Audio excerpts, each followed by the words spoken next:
بسم اللہ الرحمن الرحیم۔ السلام علیکم۔ رات کا پچھلا پہر تھا اور سردیوں کا موسم تھا۔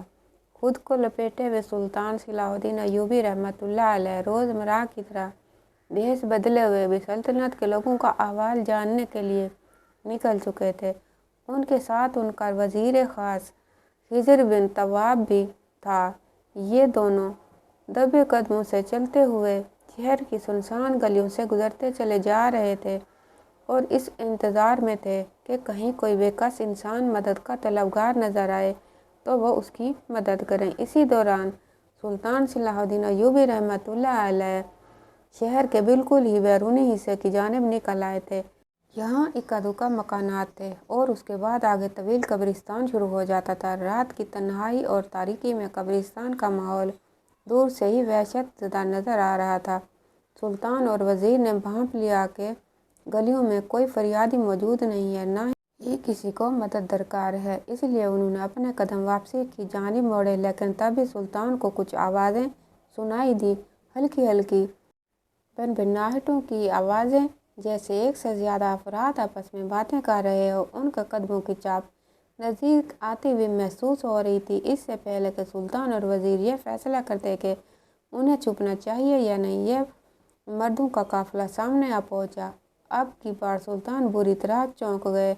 آنے والے افراد تعداد میں کافی سارے تھے اور ان سب نے سفید رنگ کے لباس پہن رکھے تھے اور ان کی آنکھوں میں سرخی اور وحشت رات کے وقت بھی محسوس کی جا سکتی تھی۔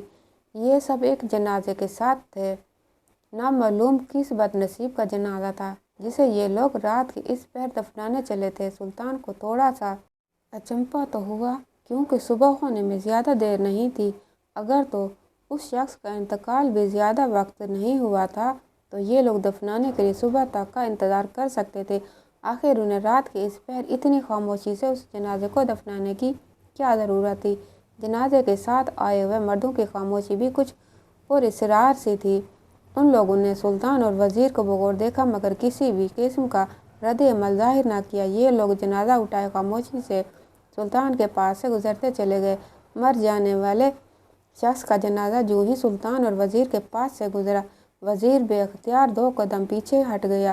سلطان نے بھی اس چیز کو محسوس کیا لیکن جنازہ لے جانے والے افراد آگے بڑھ گئے۔ سلطان نے مڑ کر وزیر کی طرف سوالیہ نظروں سے دیکھا تو اس کے چہرے پر خوف نظر آ رہا تھا۔ سلطان نے اس سے پوچھا، اے وزیر، آخر تمہیں کیا ہوا؟ رات کے وقت جنازہ اگرچہ کوئی اتنی عام بات تو نہیں لیکن غیر معمولی بھی نہیں۔